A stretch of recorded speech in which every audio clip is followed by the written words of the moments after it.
한 주일학교 선생님이 그 주일학교의 아이들, 특별히 한 5살, 4살쯤 된 거, 4, 5살 된 아이들한테 이야기를 하다가 이렇게 물어봤다고 그러죠. 얘들아, 하나님이 지금도 일하고 계시니? 하나님은 어디서 일하고 계시는 것 같아? 그랬더니 애들이 뭐뭐뭐뭐 하다가 하나님과 손을 들었습니다. 그래서 대답해봐 그랬더니 우리 하나님은 제가 슈퍼마켓 들어갈 때 문을 열어주세요. 이렇게 얘기했다는 얘기가 있습니다. 뭐 요즘은 자동문이 워낙 많아서 이렇게 당연하게 생각하겠지만 자동문이 열리는 걸 보고 이 아이가 하나님은 그런 거 열어주나 보다 이렇게 생각했다는 거죠. 여러분들 어떠세요? 하나님은 일하고 계신가요? 여러분들 주변에 어떤 사람들이 하나님이 있긴 어딨어? 하나님이 일하는 거 이게 보여? 너는 보여? 하나님 무슨 일을 하고 계셔? 이런 얘기를 할 때 여러분들은 뭐라고 답을 하십니까? 하나님 정말 일하고 계십니까? 저는 하나님이 일하고 계시다고 믿습니다. 하나님 눈에 보이지 않아서 하나님께서 어떻게 일하시는지, 또 하나님과 어떤 때는 굉장히 긴 시간 동안 어떤 일을 하시기 때문에 시간이 좀 지나봐야 아는 경우들도 있지만, 저는 하나님이 일하시는 것 중에서 가장 강력하게 일하시는 것 중에 하나가, 여러 가지가 있지만 그 중에 하나가 하나님께서 사람을 만나시고 사람을 변화시킨다는 사실입니다. 사람을 만나시고 그 사람을 변화시키시고 그 변화된 사람들을 위해서 다른 사람을, 또 우리가 살고 있는 사회를 지금도 변화시키고 계시다고 믿습니다.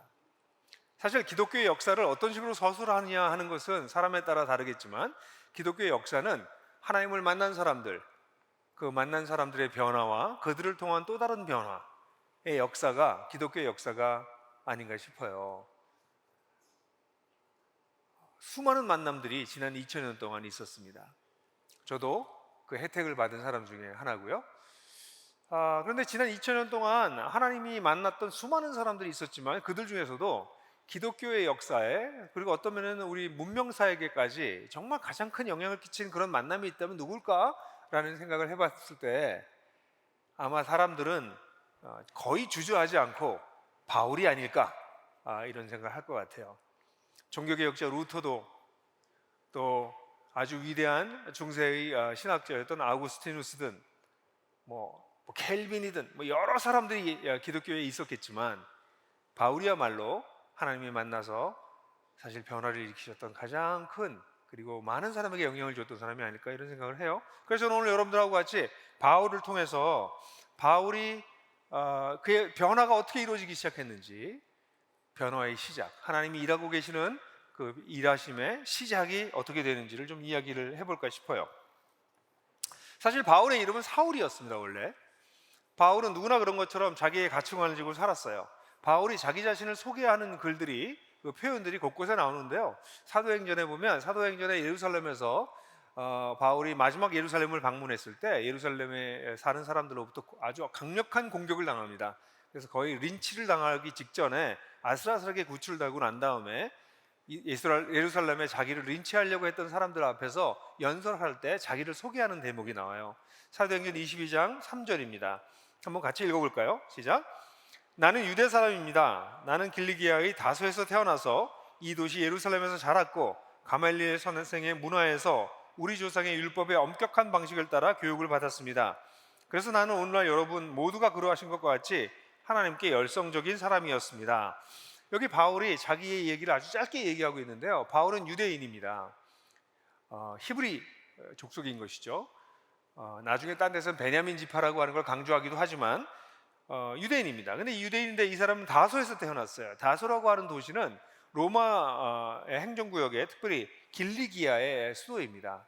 그리고 이 다소는 학문과 문화의 중심지였고요. 또 교육도시이기도 했대요.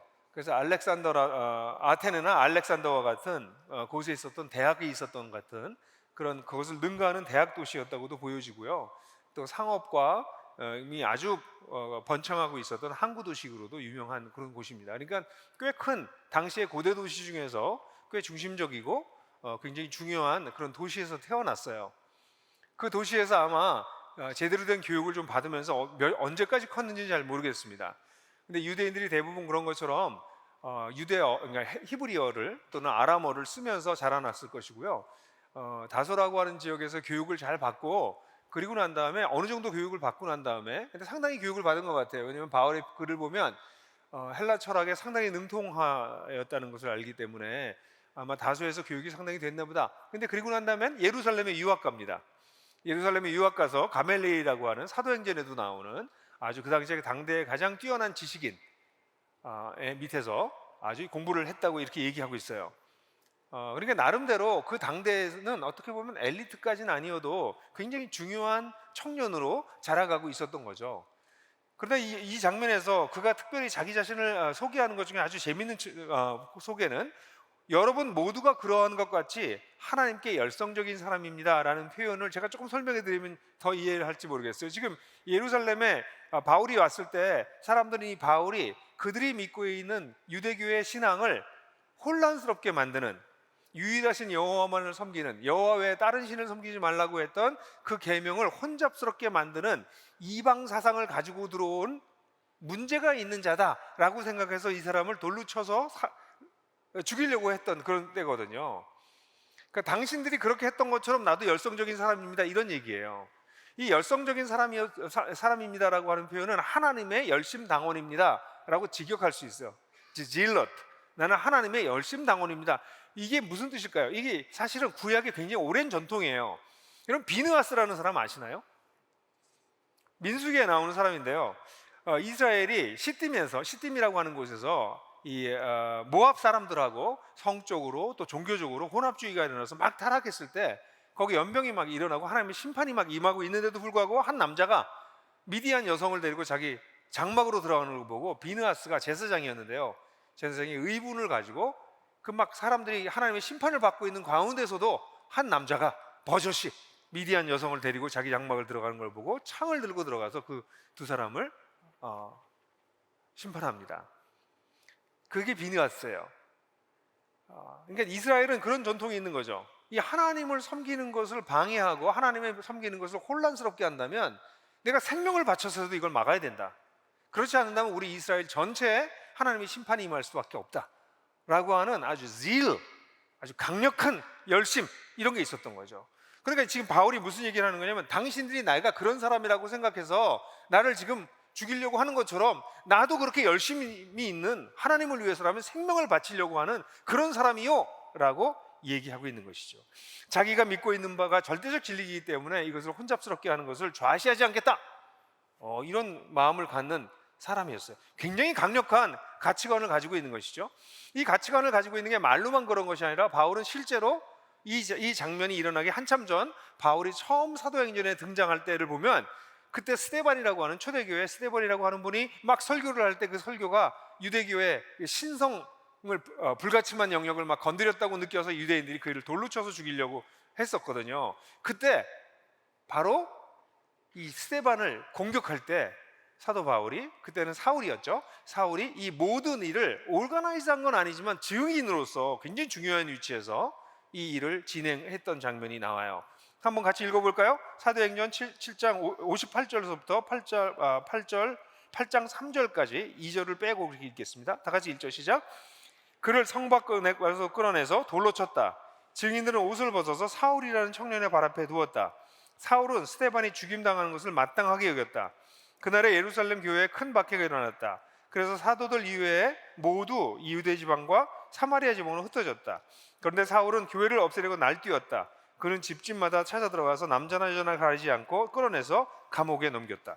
그러니까 이 사람은 어떤 사람이냐면, 사울이라고 하는 사람은 자기의 신념이 있어요. 자기 가치관이 있어요. 세상엔 하나님 한 분밖에 없어요. 근데 그 하나님을 섬기지 않으면 나뿐만 아니라 우리 모든 민족이 심판을 받을 수밖에 없어, 이런 강력한 믿음을 가지고 있었고, 이스라엘은 반드시 회복될 거야, 그런 강력한 열망을 가지고 살았던 사람이에요. 비록 로마에 의해서 유대가 점령당해서 하나님의 영광을 얻지 못하고 있지만 언젠가 메시아가 오셔서 이스라엘을 회복할 거야. 그래서 남아있는 나라 우리로서는 우리를 혼란스럽게 만들고 우리를 타락하게 만들고 우리를 자꾸 절충하게 되고 혼합주의에 빠지게 만드는 이런 사상으로부터 우리 민족과 나 자신을 지켜야 돼, 강력하게 가지고, 그런 신념을 가지고 있었던 사람이고, 이걸 말로만 하는 사람이 아니라 실제로 행동하는 사람이었습니다. 그래서 이런 놀라운 일을 하게 된 거죠. 이런 어떻게 보면 끔찍한 일을 할 수 있는 것이죠. 그래서 이 바울은 스데반, 예루살렘 아주 핵심에서 있었던 그 중심 사람들, 리더 중에 한 사람인 스데반을 실제로 첫 번째 순교를 하게 만들었던, 거기 아주 중심 인물로 있었고요. 그리고 난 다음에는 거기서 그치지 않고 뭐라고 그랬어요? 스데반이 죽는 것을 마땅히 여겼다. 이게 무슨 얘기냐면 이건 하나님의 심판으로 심판당해야 돼요. 뭐 굉장히 무섭지 않아요? 이 정도 가치관을 가지고 있고 이 정도의 실행력을 가지고 있다면 정말 겁나는 사람이죠. 근데 이 사람 여기서 끝나지 않고 그리고 난 다음에 도시를 막 돌아다니면서 이 예수를 믿는 사람들 색출하고 했던 사람이에요. 하나님을 만나기 전에, 메시아를 정말 만나기 전에 사울의 모습입니다. 자기 가치관으로 살아온. 여러분들, 나는 어떨까요? 여러분들은 어떨까요? 여러분 어디서 태어나셨습니까? 서울에서 태어나셨습니까? 어떤 지방에서 태어나셨습니까? 그 태어나는 곳을 택해서 태어난 사람은 없죠. 그죠? 여러분들 교육받은 것, 어릴 때 교육받은 걸 여러분들이 택해서 받으신 분 많지 않죠? 교육받는 것 역시 주어졌죠. 더 거슬러 올라가서 여러분들은 한국 사람으로 태어났나요? 그것도 택하지 못했죠. 우리에게 주어진 우리의 배경은 상당히 많은 부분이 우리가 택한 것이 아닙니다. 주어졌어요. 다양한 배경을 가지고 있는 거죠. 우리 모두가. 우리 중에 한 사람도 같은 사람이 없습니다. 다 다른 배경에서 우린 자라왔습니다. 그 자라오면서 무슨 이유든지 우리는 어떤 종류의 가치관 같은 것을 가지게 됩니다. 그러니까 우리 모두는 다 다르지만 공통점이 하나 있다고 말을 한다면 우린 나름대로 어떤 가치관을 가지고 있어요. 목사님 좀 그런 거 없거든요. 그런 거 없다고 얘기하는 게 그 사람의 가치관이죠. 그러니까 이런 거죠. 그냥 뭐 가치관이다, 뭐 인생관이다, 세계관이다. 그래서 관자를 붙여가지고 좀 학문적으로 어렵게 얘기하는지 모르지만 그런 거 아니고요. 사는 건 이런 거야. 이렇게 사는 거야. 뭐 사는 게 별거냐, 이렇게 사는 거지. 이렇게 생각하는 게 그 사람의 가치관이고 인생관이고 세계관인 것이죠. 그러니까 우리 모두는 다 다르지만 하나의 공통점이 있다면 자기 가치관을 가지고 산다는 것이에요. 어떤 생각에 기초해서 산다는 것이죠. 그러니까 나의 가치관은 사실 나의 삶과 직접적으로 연결되어 있습니다. 그러니까 여러분들이 나 가치관이 뭔지 모르겠는데 그런 분들이 계시다면 여러분들이 어떻게 사나를 보십시오. 여러분이 어떻게 살고 있느냐는 여러분들의 가치관을, 실제 가치관을 반영하시는 거예요. 여러분들이 아무리 멋있는 말을 하셔도 그건 여러분의 가치관이 아니고요, 여러분들이 살고 있는 모습이 여러분들의 가치관입니다. 그죠? 그래서 뭐 그 가치관이 뭐냐, 뭐가 제일 중요하나, 그런 걸 생각해 보시려면 이런 걸 질문해 보시면 돼요. 여러분들 스스로가 나한테 뭐가 제일 중요하나? 나한테 뭐가 제일 중요한가? 그것도 또 멋있게 얘기할 수 있어요. 난 뭐 하나님이 중요하고 뭐가 중요하고 뭐 이렇게 말할 수 있어요. 더 내 가치관을 알 수 있는 것, 내가 어떤 일이 터질 때 내가 전전긍긍하는 건 뭔가, 나를 전전긍긍하게 만드는 게 뭔가, 내 마음을 이렇게 딱 쥐어잡고 있는 것이 뭔가, 그게 여러분들의 가치관의 핵심 부분이에요. 저는 인류 평화, 뭐 우리 사회의 인류의 진보와 뭐 어쩌고저쩌고 멋있는 말 막 할 수 있어요. 막 말할 때 난 생태계를 신경하게 쓰기 때문에 난 텀블러를 다니고 뭐 말할 수 있어요. 근데 사실은 그것은 포장된, 또는 내가 원하는 그런 세계관과 가치관일 수 있지만, 진짜 가치관은 내가 염려하는 거, 날 전전긍긍하게 만드는 거, 그것 때문에 힘들게 만드는 그것, 거기에 여러분들의 가치관이 진짜 가치관이 숨어 있는 것이죠. 사실 뭐 예를 들어볼까요? 코로나로 인해서 사람들이 많이 위축됐다고 그러죠. 사실 굉장히 많이 위축됐어요, 사회가. 그게 사실입니다.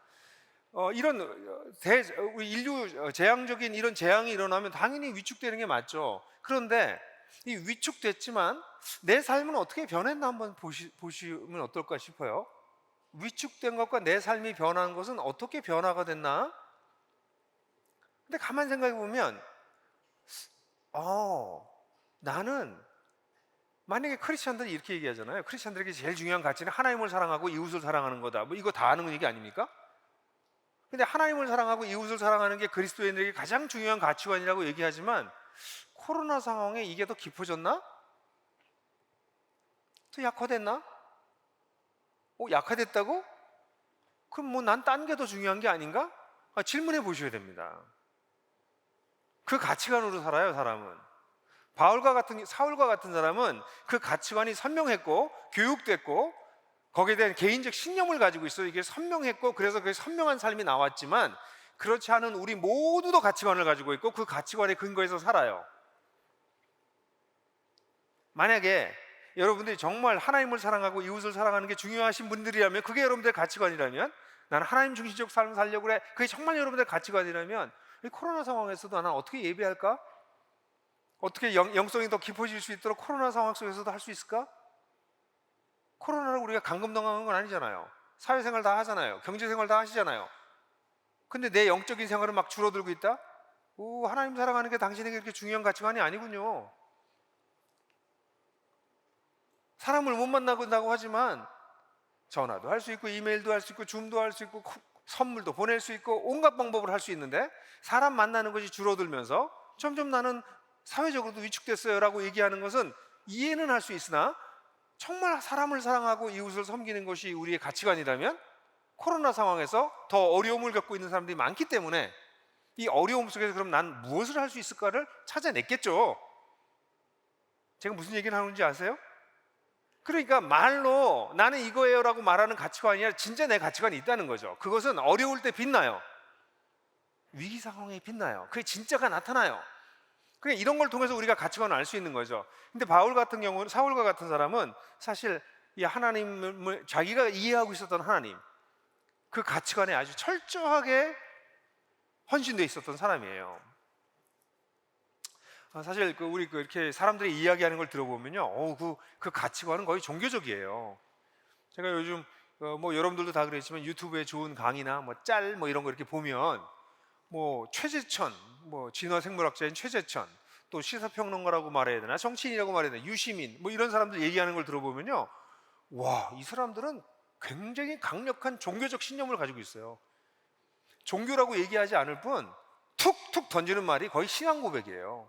신에 대한 신앙 고백이 아니라 무신론에 대한 신앙 고백이에요. 와, 저 사람들은 정말 되게 용기 있다. 사람들 앞에 나와가지고 저렇게 막 던지면서 얘기를 하는구나. 그 가치관을 그들이 다 가지고 있는 거죠. 현란한 멋있는 말을 하는 것 같지만 그 밑에 쭉 들어가 보면 그들이 고백하고 있는, 그들이 믿고 있는, 사실 근거가 정확지 않은, 그렇지만 확실한 신념들을 다 가지고 있는 거죠. 깜짝깜짝 놀라죠. 여러분, 우리 모두는 이런 가치관을 가지고 살아가요. 그래서 그렇게 말하고 그렇게 행동합니다. 사울은 하나님을 믿는다고 생각했지만 자기가 믿고 싶은 하나님, 자기가 이해했던 하나님을 믿고 그 하나님에게 충성되게 열심히 살았던 사람이었습니다. 그런데 이런 사람이 메시아를 만나요. 바울이 진짜 메시아를 만나요. 자기는 메시아를 기다리는 사람이고 메시아를 위해서 사는 사람이고 이렇게 착각하고 살다가 메시아를 진짜 만납니다. 이게 사도행전 9장에 나오죠. 그래서 이 초기에 박해를 하고 돌아다니던 사울은 다마스쿠스까지 가서 남녀를 생포하는 일을 해요. 예루살렘에서 그런 일종의, 그래서 송환시킵니다. 일종의 종교경찰 역할 같은 걸 한 것 같아요. 이게 정확한데 뭔지 모르겠어요. 사울이 도대체 예루살렘에서 어떤 권위를 가지고 그 당시 어떤 사회적인 시스템 속에서 이런 일을 할 수 있었는지 정확히 우리가 알 수는 없습니다. 근데 어쨌든 어느 정도의 권위를 위임받고 다마스커스라고 하는 인근 도시에까지 가서 사람들 색출해내는, 참 정말 열성당원이죠. 그러다가 이 다마스커스로 가다가 그가 갑자기 환한 빛을 만납니다. 그 장면은 뭐 인류 역사에 굉장히, 예수님이 오시고 부활하신 사건 다음 몇 번째쯤 밑에 있을 정도로 중요한 사건이 됐는데요. 그 사건에 대한 기록을 사도행전 9장 4절부터 6절까지 한번 같이 읽어보죠. 시작. 그는 땅에 엎어졌다. 그리고 그는 사울아 사울아 내가 왜 나를 핍박하느냐 하는 음성을 들었다. 그래서 그가 주님 누구십니까? 하고 물으니 나는 내가 핍박하는 예수다. 일어나서 성 안으로 들어가거라. 내가 해야 할 일을 일러줄 사람이 있을 것이다 하는 음성이 들려왔다. 그래서 사울은 그때 눈이 멉니다. 눈이 멀고 사람들의 손을 이끌려 들어가서 다메섹 성에 들어가요. 마시지도 못하고 잠도 자지 못하고 먹지도 못했다고 얘기를 해요. 왜 그랬을까요? 엄청난 충격을 받은 거죠. 사울은 자기가 하나님을 위해서 열심당원을 가지고 정말 열과 성을 다해가지고 최선을 다해서 살고 있다고 지식적으로도 확신했고 윤리적으로도 그렇게 살았고 행동적으로도 실제 그렇게 했거든요. 근데 난데없이 그 하나님이 나타나가지고 네가 왜 나를 핍박하느냐 이런 얘기를 하시니 거기다 눈이 멀어버렸어요. 사울은 엄청난 충격에 빠집니다. 식음을 전폐하고 기도하기 시작해요. 사울은 원래 기도하는 사람이었습니다. 유대교 방식으로 깊이 기도하던 영성이 있는 사람이었기 때문에 이 상황에서 그가 기도하고 있었습니다. 나중에 아나니아라고 하는 사람이 와서 아나니아라고 하는 사람에게 하나님께서 말씀하실 때 사울이 기도하고 있다 이렇게 말하고 있어요. 그러니까 사울은 기도하면서 식음을 전폐하면서 이게 도대체 무슨 일인가? 내가 하나님을 믿고 하나님을 위해서 이렇게 살았는데 그 하나님이 나한테 나타나서 이런 말을 하다니 완전히 충격을 받은 거죠. 그 아나니아에게 하나님께서 나타나서 너 사울한테 가서 안수하고 그 눈을 열어주고 그에게 사명을 줘라 이런 얘기를 하니까 아나니아는 기가 막힌 거죠. 아니 그 사람은요 우리를 잡아서 온갖 고초를 가져다 주는 이 핍박자입니다. 그때 하나님께서 가라. 그는 내가 특별하게 시킬 일이 있어서 내가 만나는 사람이다. 내가 부르는 사람이다 라는 얘기를 하시죠. 그래서 사도행전 9장 15절에서 19절에 그냥 22절까지 쭉 읽어보겠습니다. 그때 주님께서 그에게, 여기 그는 아나니아입니다. 같이 한번 읽어보죠. 시작. 주님께서 그에게 말씀하셨다. 가거라. 그는 내 이름을 이방 사람들과 임금들과 이스라엘 자손들 앞에 가지고 갈 내가 택한 내 그릇이다. 그가 내 이름을 위하여 얼마나 많은 고난을 받아야 할지를 내가 그에게 보여주려고 한다. 그래서 아나니아가 떠나서 그 집에 들어가 사울에게 손을 얹고 형제 사울이여 그대가 오는 도중에 그대에게 나타나신 주 예수께서 나를 보내셨소. 그것은 그대가 시력을 회복하고 성령으로 충만하게 되도록 하시려는 것이요 하고 말하였다. 곧 사울의 눈에서 비늘 같은 것이 떨어져 나가고 그는 시력을 회복하였다. 그리고 그는 일어나서 세례를 받고 음식을 먹고 힘을 얻었다. 사울은 며칠 동안 다마스쿠스에 있는 제자들과 함께 지냈다. 그런 다음에 그는 곧 여러 회당에서 예수가 하나님의 아들이심을 선포하였다. 그 말을 듣는 사람들은 다 놀라서 말하였다. 아니 이 사람은 예루살렘에서 예수의 이름을 부르는 이들을 마구 죽이던 바로 그 사람이 아닌가? 그가 여기 온 것도 그들을 잡아서 대제사장에 끌고 가려는 것이 아닌가? 그러나 사울은 더욱더 능력을 얻어서 예수가 그리스도의 심을 증명하면서 다마스쿠스에 사는 유대 사람들을 당황하게 하였다. 아나니아가 이런 얘기를 듣고서는요 아나니아가 찾아와요. 안수합니다. 시력을 회복합니다. 그리고 난 다음엔 사울이 세례를 받아요. 그리고 난 다음에 힘을 얻고 다마스쿠스에 있는 그리스도인 형제들과 같이 지내다가 그 다음엔 예수가 하나님의 아들이라고 선포하고 예수가 메시아라는 것을 증명하기 시작해요. 그러니까 사람들이 막 당황하는 거죠. 핍박하려고 하던 대상을 아니 이게 진짜야. 내가 잘못됐어 라는 것을 선언하고 있으니 다마스크에 있는 사람들이 엄청난 혼돈에 빠지죠. 사울이 달라졌어요. 완전히 달라져서 우리가 부르는 바울이 된 것이죠. 회심한 것이죠. 예수께서 그를 만나주셨기 때문에. 근데 이 만남은요 단순히 이렇게 기적적이고 초자연적인 사건이 이상이에요. 왜냐하면 이 바울이 다마스커스에서 하나님 예수님을 만난 것이 사울의 사상을 형성시키는, 사울이 이해하고 있었던 하나님을 제대로 이해하게 하는데 엄청난 영향을 줍니다. 이 회심을 통해서 깨달은 게요, 첫 번째, 예수라고 하는 분이 아니 진짜 부활하셨구나. 예수 시체에 다 숨겨가지고 제자들이 이 사기극이라고 생각했는데 아니 그 예수가 나타난 거예요. 그러니까 일단 첫 때 예수가 진짜 살아계시는구나, 이걸 깨달았죠 바울이. 그러니까 예수에 대한 인식이 바뀐 거죠 처음에. 근데 그뿐만 아니라 이 예수가 그냥 이렇게 약간 무슨 환각작용이나 뭐 심리적 현상이나 이런 게 아니라, 생각해 보세요. 나한테 나타났던 예수가 내가 생판 모르는 딴 사람에게도 나타나서 내가 눈 멀어서 있는데 그 사람이 찾아와서 내 이름을 부르면서 기도를 해주게 했대. 이건 딴 얘기죠. 이건 단순히 나 혼자 종교적 체험을 하거나 심리적 현상을 겪는 것이 아니라 이 부활한 예수는 실제네, 지금 일하고 계시네. 그냥 부활해서 하늘에 뿅 올라간 분이 아니라 지금 일하고 계시네. 이런 깨달음이 온 거죠. 그리고 난 다음에야 그가 이분이 바로 내가 섬기고 내가 그렇게 사랑했던 하나님의 아들이시구나 라는 인식이 갖게 돼요. 그리고 난 다음에 이분이 우리 이스라엘이 그토록 기다렸던 바로 그 메시아셨구나. 부활하신 예수를 만나고 난 다음에 바울의 생각이 완전히 바뀌게 됩니다. 예수님에 대한 생각이 바뀌게 돼요. 그뿐만 아니라 교회에 대한 생각도 눈이 열리게 돼요. 예수께서 이상한 말씀하셨어요. 뭐라고 말씀하셨어요? 그 말씀하실 때 예수께서 사울아 사울아 네가 왜 나를 핍박하느냐. 그러니까 주님 누구십니까? 그러니까 나는 내가 핍박하는 예수다. 아니요, 좀 잘 생각해 보세요. 이 표현은 굉장히 독특한 표현인데요. 사울아 사울아 네가 왜 나를 핍박하냐? 네가 왜 나를 따르는 사람들을 핍박하느냐? 라고 얘기하셔야 되잖아요. 근데 나를 따르는 자가 아니라 왜 나를 핍박하느냐? 그 누구십니까 당신이? 그랬더니 그 다음에 한 번 더 얘기하세요. 나는 네가 핍박하는 예수다. 아니 바울은 예수를 핍박하지 않았어요. 예수를 믿는 사람들을 핍박했지. 근데 예수께서 지금 두 번이나 무슨 얘기를 하고 있냐면 자신과 자신을 믿고 따르는 사람들을 동일시하고 있는 거예요. 바울은 눈먼 상태로 식음을 전폐하면서 이게 도대체 무엇인가? 아니 나는 사람들을 핍박했는데 왜 하나님이 나를 핍박한다고 말하는가?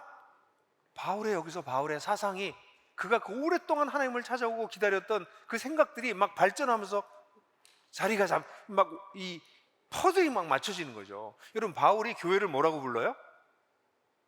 여러 가지 상징을 가지고 얘기하는데 교회는 그리스도의 몸이다. 그 사상이 여기서 왔어요. 나는 예수를 핍박한 게 아니라 교회를 핍박했는데 뭐 그땐 교회라는 이름도 없었어요. 그리스도인 무리를 핍박했는데 하나님은 예수는 그게 나다 라고 말씀하시는구나. 이게 바로 새 이스라엘이구나. 그는 오랫동안 이스라엘이 회복되는 걸 기다렸거든요. 그러니까 메시아가 오셨는데 메시아가 이 땅에 자신의 몸이 되는 그들의 공동체를 세웠구나. 막 눈이 확 어웨이크닝하는 깨닫는 그런 경험이 일어나는 거죠. 거기다 아나니아가 와가지고 때려잡으려고 했던 그 대상인데 아나니아가 와서 형제 사울아, 세상에 이건 또 뭐야? 나를 형제라고 부르다니. 원수죠. 핍박자죠. 근데 하나니아는 자기도 가기가 싫다고 이 사람 핍박자인 거 모르시냐고 얘기했는데 가서는 형제 사울아. 원수 사랑하는 게 이런 것이구나. 사울은 이 시간을 통해서 엄청난 그의 사상에 엄청난 변동이 일어나고 있는 거예요. 근데 이거는 그냥 갑자기 툭 일어난 게 아니고요. 그가 평생 유대교를 통해서 하나님을 찾아오고 있었던 믿음이 있었기 때문에 이런 사건을 통해서 그가 믿고 있었던 잘못된 믿음들이 교정되어지는, 굉장히 빠른 속도로 교정되어지는 그런 경험을 사울이 한 것이죠. 그래서 여러분 잘 모르시겠지만 아는 분들도 계실지 모르는데 한국인은 아주 가장 유명한 신약학자는 제가 아니고요. 저는 아무도 모르고요. 저는요. 제가 미국에 갔을 때 그 신약 공부를 하는데 신약 책에 이렇게 비블리오그래피 뒤에 보면 한국 사람이 하나도 없어요. 근데 딱 한 명 있었어요. 세윤 김세윤 박사님이라고 신약학 교수가 계신데요. 바울 전공이신데 이번에 주저가 The Origin of Paul's Gospel, 바울의 복음의 기원이라는 책이 있어요. 아주 유명한 책입니다. 우리말로도 번역됐는데요. 그 책에 그 김세윤 교수가 얘기하는 주된 내용이 뭐냐면 바울의 사상은 바울이 다마섹에서 예수를 만난 경험을 통해서 거기서부터 움트기 시작했다. 이게 그 책의 주된 내용이에요. 이 두꺼운 책의 내용입니다. 제가 그 얘기를 지금 이렇게 짧게 요약해 드린 거예요. 어떤 면에서는. 그러니까 바울은 예수를 다마섹에서 만나고 난 다음에 그가 가지고 있던 생각이 교정됐어요. 굉장히 빠른 속도로 교정되었습니다. 그리고 난 다음에 그는 그리스도인 공동체와 교제하기 시작해서 다마스커스에서. 그리고 난 다음엔 곧장 나가서 사람들에게 예수에 대해서 선포하고 예수에 대해서 증명했다는 것을 막 토론하면서 그 이야기를 했다는 것이에요. 사람들에게 예수께서 전하기 시작했죠. 그러니까 바울은 깨달은 것만큼 움직이는 사람이에요. 여기서 또 나타나죠. 여러분들은 어떠세요? 여러분들 이 얘기를 쭉 들으시면 이렇게 생각하실 거예요. 목사님, 바울은 그렇게 극적인 회심을 했잖아요. 그런 빛이 막 있고 눈이 멀고 뭐 엄청난 이 정말 기적적인 사건을 경험했으니까 그렇게 변할 수 있지만, 저는요 회심을 하긴 했는데 저는 그렇게 화려하지도 않고요. 그럼 언제 회심을 한 것 같긴 한데 이런 분명하지도 않아요. 제가 바울과 같이 경험을 했다면 저도 헌신할 걸요. 이런 얘기를 하는 분이 계실지 모르겠어요. 바울이 부럽다는 분들도 되게 많아요. 그러지 않으세요? 그렇게 하나님이 나한테 한번 확실하게 세게 한번 나타나시면 내가 세게 하나님 믿고 그걸 살 텐데, 뭐 이런 생각하시는 분들 계시지 않으세요? 네, 그분들한테는 제가 그렇다면 그 얘기도 해드려야 돼요. 근데 그렇게 세게 하나님이 만난 사람은요 이후에 온갖 고초를 당하고요 결국 순교도 당해요. Are you ready? 그러니까 사람들은 자기가 종교적 체험을 원해요, 이렇게 바울과 같은. 근데 하나님이 사람을 여러 종류로 쓰시는데, 사람에게 여러 모양으로 나타나시는데, 바울은 정말 하나님께서 쓰기 위해서 오랫동안 준비하신 일꾼이었던 것 같아요. 그래서 그가 걸어가야 될 길이 있었던 거죠. 여러분들은요 모두가 바울 같겠어요? 모두가 바울이겠어요? 그럴 필요 없죠. 하나님 우리에게 찾아오세요. 여러분은 예수가 메시아라고 고백하십니까? 예수를 만나셨습니까? 그리스도인들은 예수를 만났다고 고백합니다. 그를 내가 나의 삶의 주인으로 받아들였다고 얘기를 합니다. 맞죠?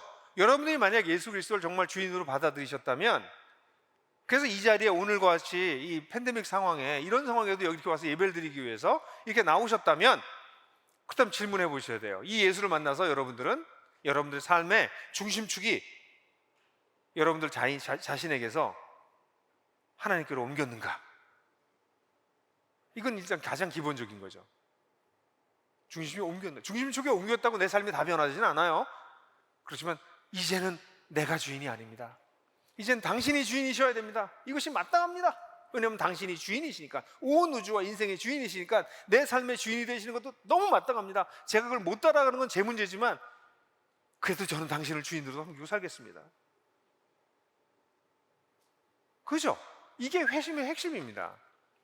지금까지 내 맘대로 살았는데 메시아를 만나고 이제 하나님이 누군지 알게 돼서 그분을 중심으로 살겠습니다.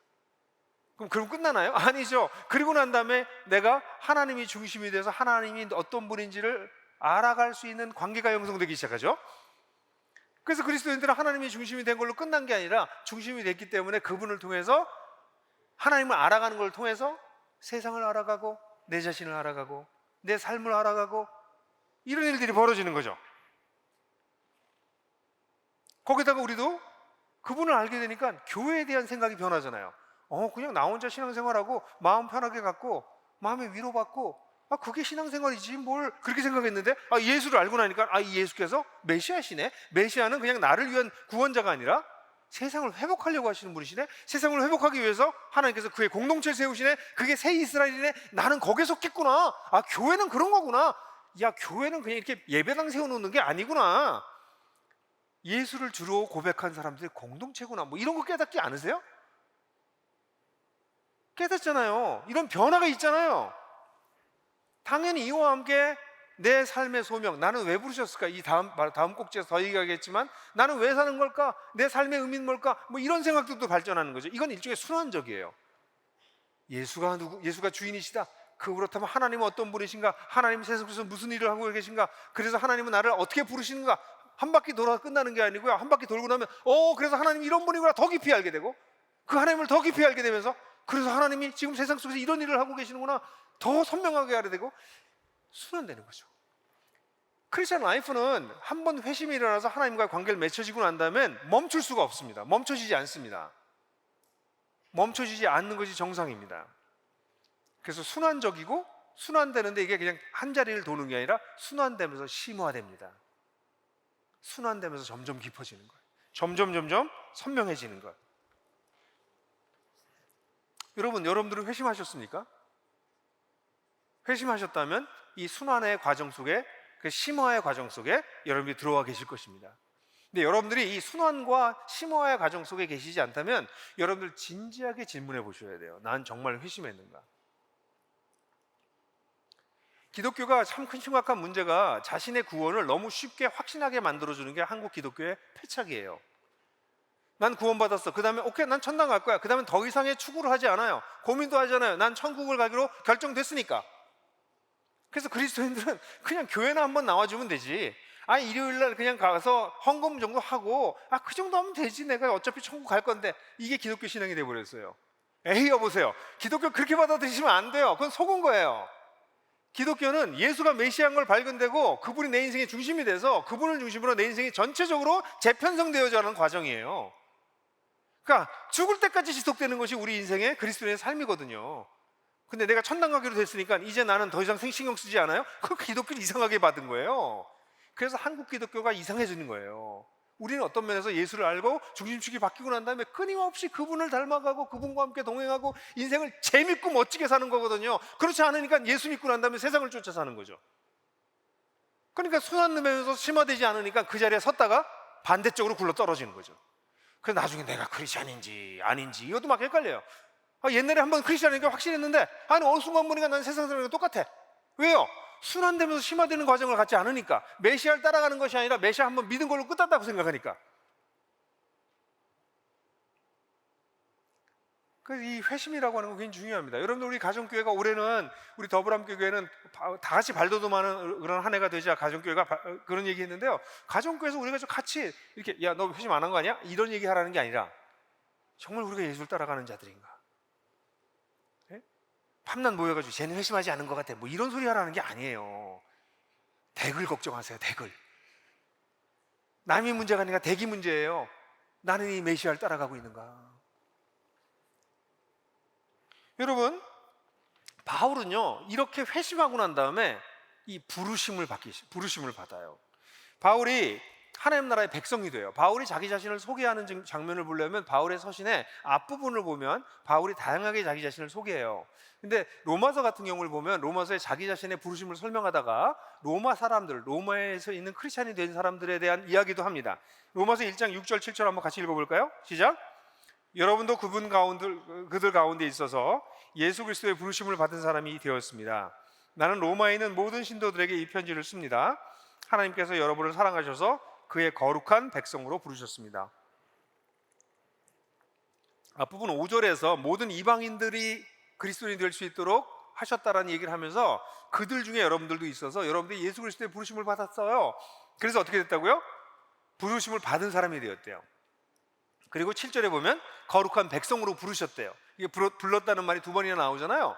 근데 여긴 되게 재밌는 표현이에요. 왜냐하면 바울이야말로 부르심을 받은 사람이거든요. 바울은 어떻게 부르심을 받았어요? 다마스커스에서 그 정말 기적적인 경험을 통해서 부르심을 받았어요. 그러면 로마에서 예수를 믿은 사람들도 다 바울처럼 부르심을 받았을까요? 아니죠. 바울처럼 부르심을 받은 사람은 바울밖에 없어요. 나머지 사람 다 다르게 하나님께서 부르셨어요. 다 다르게 태어난 것처럼, 우리의 배경이 다 다른 것처럼. 그런데 그리스도인들의 공통점인데 그건 뭐예요? 예수를 메시아라고 고백하게 되는 어떤 삶의 과정 또는 사건이 있었다는 거죠. 그러니까 여러분들이고 제가 여기에 이렇게 앉아 있는 거 아닙니까? 저는 이렇게 여기 이렇게 함께 이렇게 앉아 있는 것만으로도 좀 감격이라고 생각해요. 와, 예수를 메시아라고 고백하는 사람이 이렇게 많다니. 눈에 보이지 않는 예수를 메시아라고 한다고?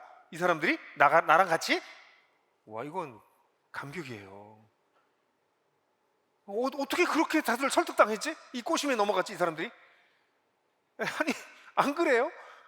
예수가 눈에 보입니까? 2000년 전에 저 유대 사람이었다는데. 와, 우리가 예수를 만났구나. 그래서 이 사람들이 이렇게 모이는구나.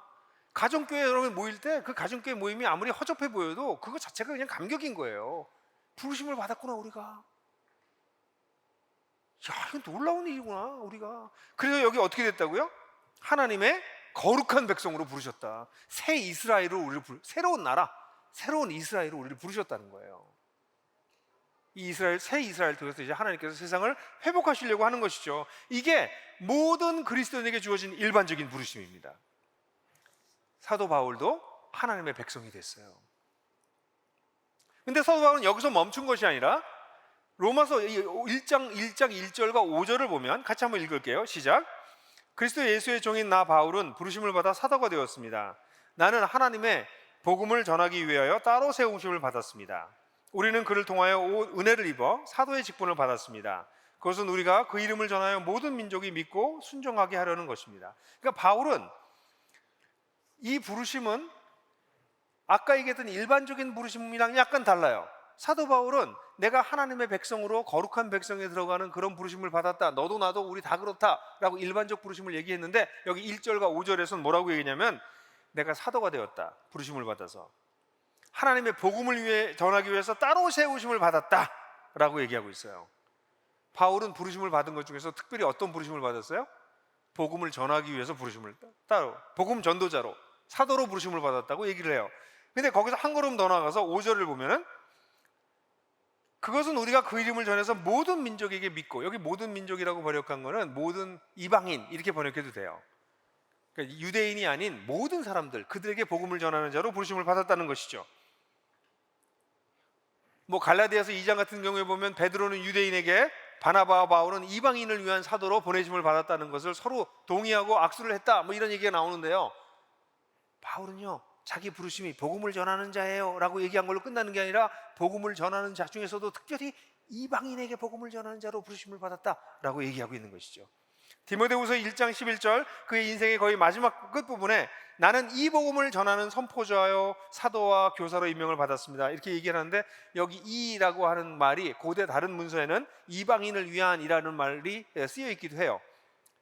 그래서 이방인을 위해서 복음을 전하는 선포자로 역임을 받았다 이렇게 얘기하는 거죠. 그래서 사도 바울이 어떻게 합니까? 제가 우리 교회랑 헤어지기 전에, 우리가 5개로 나뉘어지기 전에 우리가 바울의 1차 전도 여행을 같이 공부했었어요. 그 전에 안디옥 교회에 대해서 여러 번 제가 설교했었고 1차 전도 여행 얘기했죠. 제가 2차 전도 여행, 3차 전도 여행을 설교할 수 있는 기회는 없었어요. 근데 바울이 1차 전도 여행, 2차 전도 여행, 3차 전도 여행, 그 다음에 다시 로마로 가는 여행, 이런 여행을 왜 했나요?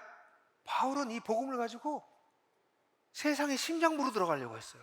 왜냐하면 하나님께서 모든 민족을 위해서 너를 불렀다.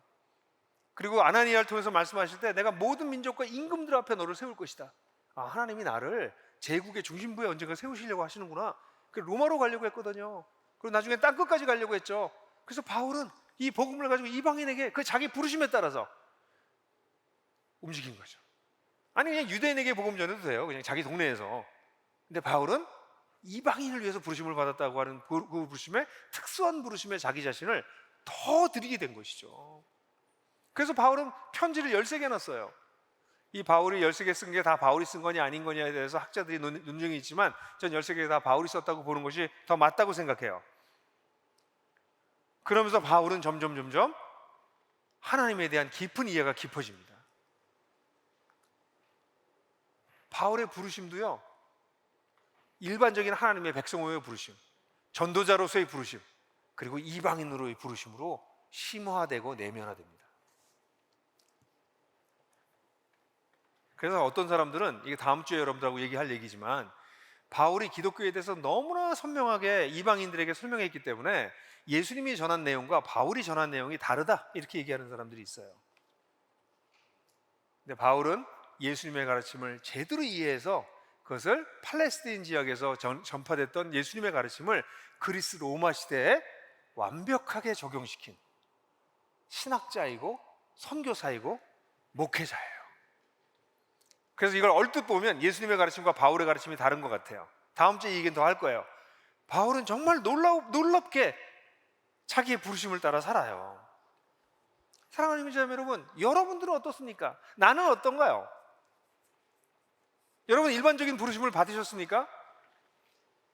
하나님은요, 여러분들을 단순히 하나님의 자녀로 삼는 것만으로도 너무 감사하세요. 하나님의 백성이 되는 것만으로 너무나도 기뻐하세요. 이 사람들은 하나님의 백성이 된 사람들에게 해야 될 일반적인 가장 큰 부르심은 뭘까요? 내가 다른 사람도 이 하나님을 만날 수 있도록 디딤돌이 되는 겁니다. 세상에 가장 긴급하고 중요한 일은 이것입니다. 내가 하나님을 믿게 됐어요.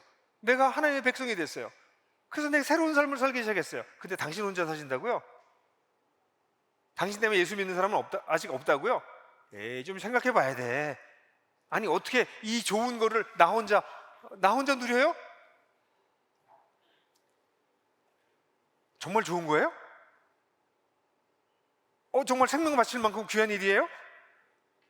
근데 당신 혼자 누리신다고요? 굉장한 이기주의자들이군. 이거 이게 일반적 부르심이죠. 하나님의 부르심을 받은 자들은 되든 안 되든 사람들이 뭐라고 하든 내가 거칠든 안 먹히든 난 어떻게든 이 예수님에 대해서 얘기해야 돼. 예수님 너무 좋아요. 아까도 저 지나온 아들 목에 누가 그 얘기했잖아요. 그렇게 불안해 보이는데 당신은 불안이 없는 것 같아요. 나 하나님 믿어서 그런 것 같아요. 교회나 한번 가볼까요? 이렇게 해도 그런 말 또 쿠사리 먹죠. 또 제가 교회 얘기한다, 교회 얘기. 이런 얘기를 듣는다 할지라도 어떤 방식으로든지 내 주변에 있는 사람들이 나와 같이 예수를 인생의 중심축으로 삼을 수 있도록 어떻게 도와줄 수 있을까? 그게 일반적인 부르심이에요. 그건 특수한 부르심이 아니고요. 그건 일반적인 부르심입니다. 뿐만 아니라 함께 교회가 되어가는 것. 나 혼자 그냥 마음의 위로를 받는 게 기독교인 줄 알았는데 알고 보니 아니구만. 마음의 위로받는 게 핵심이 아니구만. 하나님과 함께 하나님 백성이 돼가지고 이 깨지고 망가진 세상 속에서 타협하지 않고 살아가도록 서로 도와주는 게 핵심이구만. 그러다 뭐 위로도 있고 위로도 없을 때도 있고 위로가 없어도 그냥 가는 거고 뭐 그런 거구만. 와, 이 기독교 세네. 뭐 그런 거 배우는 거 아닙니까? 처음엔 교회 와서 나 위로해 주세요. 나 세상에 너무 지쳤어요. 그래서 왔지만 하나님 만나고 보니까 이런 거 아니네. 그런 거 막 알아가기, 이거 다 일반적 부르심에 해당하는 것입니다. 그런데 사랑하는 형제자매 여러분, 일반적 부르심에 머무르지 마세요. 예수 그리스도를 주로 삼는다라고 하는 것은 일반적 부르심이지만 여러분들은 다양한 배경을 가지고 계세요. 애초에 얘기했던 것처럼 진짜 다양하세요. 여러분들이 만난 하나님도 다양해요. 만나는 방식도 다양해요. 하나님 물론 한 분이시지만 하나님 만난 방법이 다양해요. 왜 그럴까요? 여러분들에게 하나님께서 특별한 부르심이 있어서 그래요. 여기 있는 모든 사람에게. 목사님, 그건 목사님에게만 있는 거 아닌가요? 기독교를 잘못 이해하셨군요. 부르심은 모든 성도에게 주어지는 놀라운 하나님의 사랑입니다. 여러분들이 가장 잘 살 수 있는 삶, 가장 멋지게 살 수 있는 삶, 하나님의 놀라운 역사에 동참할 수 있는 삶을 하나님께서 원하세요. 그건 일반적인 부르심이 어느 정도 돼야 그 다음에 특별한 부르심으로 승화될 수 있을 거예요. 일반적인 부르심도 안 됐는데, 산수가 안 됐는데 미적분이 될 수는 없겠죠. 제가 싫어하는 미적분. 그죠? 일반적 부르심이 여러분 가운데 깊어지기 시작하면 당연히, 그렇다면 하나님 나를 왜 부르셨을까? 나의 노동과 나의 직업을 통해서 어떻게 하나님의 세상 영역에 내가 참여할 수 있을까? 하나님이 날 부르신다고요? 처음엔 반신반의. 그건 뭔 소리예요? 시간이 지나니까 하나님이 나를 정말 당신의 일에 부르신다고? 세상을 지금 경영하고 계시는 하나님의 그 놀라운 데로 나를 부르신다고? 내 허접한 직업과 내 허접한 노동을 사용하신다고? 하나님 그런 분이시구나. 내가 하는 일이 의미가 있구나. 교회 와서 예배 드리는 게 신앙생활이 아니라 이거보다 더 중요한 건 어떤 면에서 일상에서 내가 하나님을 따라가는 것이구나. 이런 거 발견하기 시작하는 거지. 이게 특수한 부르심이에요. 그러면 일주일 내내가 신앙생활이 되는 거죠. 주일날만 교회 와서 신앙생활하는 게 아니라 일주일 내내 주님과 함께 가는 것이죠. 이거 신나는 거 아니에요? 이게 정상인 거죠. 그게 세상이 지나다 보면 하나님이 지금 세상을 회복하고 계시는구나. 이렇게 표현할 수 있어요. 하나님이 세상 회복 프로젝트에 나를 부르시는구나. 하나님이 그 프로젝트 하고 계세요. 세상 회복 프로젝트. 그 세상 회복 프로젝트에 내 목도 있네. 딴 사람이 못 알아줘도, 딴 사람이 몰라도 내가 그 일을 발견하게 되면 얼마나 멋질까요? 여러분, 우리 인생은 하나님의 일반적인 부르심을 받는데 이르는 것이 1차적으로 가장 중요합니다. 여러분들이 그 부르심을 받지 못하셨다면 그냥 교회만 왔다 갔다 하지 마시고 이 문제를 가지고 심각하게 고민하십시오. 예수가 여러분들의 주인이 아니시라면 그 다음 얘기는 다 안 돼요. 심화 과정으로 넘어가지 못합니다. 그렇기 때문에 이 문제는 그냥 대충 넘어갈 문제가 아니에요. 내가 교회를 몇 년 다녔는데, 내가 풍성기를 다 끝냈어요. 중요하지 않아요. 풍성기 끝내도 예수가 여러분의 인생의 주인이 아니시면 풍성기 10번 한들 무슨 소용이 있습니까?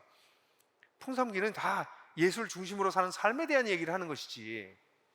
그래, 이 일반적 부르심이 굉장히 중요해요. 이게 1차적 목표예요. 근데 1차적 목표에 이르신 분들이 오늘 여기 예배에도 오셨을 거예요. 이미 하나님이 나를 부르셨다, 난 거룩한 백성 삼으셨다, 그의 자녀 삼으셨다, 그 확신을 가지고 계시다면 그 다음으로 가세요.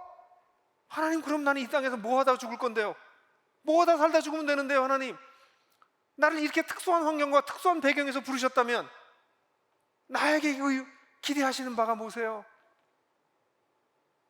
어마무시하게 엄청난 일 시키지 않을 거예요. 여러분들이 가장 잘하는 거, 여러분들이 가장 신나게 하는 거, 가장 좋아하는 일을 시킬 거예요. 하나님 우리 사랑하시기 때문에, 우리 이용하시려는 것이 아니라 우리가 만개하기를 원하시기 때문에, 우리 속에 있는 모든 하나님께서 주신 잠재력이 완전히 꼽히는 걸 원하시기 때문에 하나님 우리 이용하실 생각 없으세요. 그냥 우리가 좋으세요. 그래서 특수한 부르심에 우리를 부르시면서, 야, 그러면서 나랑 세상도 같이 한번 회복해보자. 봐라, 정치가들을 봐라. 쟤네들이 세상을 바꾸겠느냐? 누가 바꾸겠느냐? 나의 백성인 너희들이 하는 것이다, 나와 함께. 여러분, 하나님 일하고 계십니다. 하나님 여전히 일하고 계십니다. 그 여전히 일하시는 일의 시작은, 이 변호의 시작은 이 메시아와의 만남입니다. 메시아를 통해서 여러분들의 인생이 재해석되고 있지 않다면 여러분 예수를 아직 못 만난 것일 거라고 생각하는 게 차라리 낫습니다. 이건 불안해 하셔야 될 요소입니다. 거짓 확신에 빠지시면 안 됩니다. 어떻게 하나님을 만났는데, 천재의 주제이신 하나님을 만났는데 내 인생이 안 바뀝니까? 바뀐다고요. 바뀌기 시작하는 게 자면 여러분, 거기 머무르지 마세요. 여러분은 피다진 꽃으로 인생을 마무리하지 마세요. 타담한 장작으로 인생을 마무리하려고 하지 마세요. 하나님이 여러분들이 완전히 만개하기를 원하십니다. 여러분들에게 주어진 모든 것이 완전히 태워지기를 바라십니다. 그걸 꿈꾸세요. 물어보세요. 주님께 물어보세요. 그리고 주님을 따라가십시오. 그러면 하나님 일하시는구나. 이제 좀 쑥스럽긴 한데 내가 이렇게 내 입으로 말을 못하겠는데 하나님 내 인생 속에 오셔서 일하고 계셔. 사람들에게 하나님이 어디 있어? 하나님 무슨 일을? 좀 미안한데, 쑥스러운데, 내 인생을 보면 하나님 일하시는 건 확실해. 하나님 살아계셔 라고 말할 수 있는 놀라운 인생을 사시게 되는 거죠. 사랑하는 형제자매 여러분, 여러분의 인생이 소중해지는 비결은 여러분이 돈 많이 버는 거 아니고요, 사회적으로 성공하는 거 아니고요, 딴 사람이 인정받는 자리에서 오르는 것도 아닙니다. 모두 다 헛됩니다. 돈도 권세도 명예도 다 사라집니다. 근데 여러분들 인생이 소중해지는 비결은 이 부르심을 붙잡는 겁니다. 그 예수의 만남을 소중하게 여기는 것입니다. 예수 메시아와의 만남을 소중하게 여기는 분들을 메시아께서 소중하게 여기십니다. 그 놀라운 축복을 여러분들 누리시기를 바랍니다. 우리 다 같이 1분 동안 침묵하겠습니다.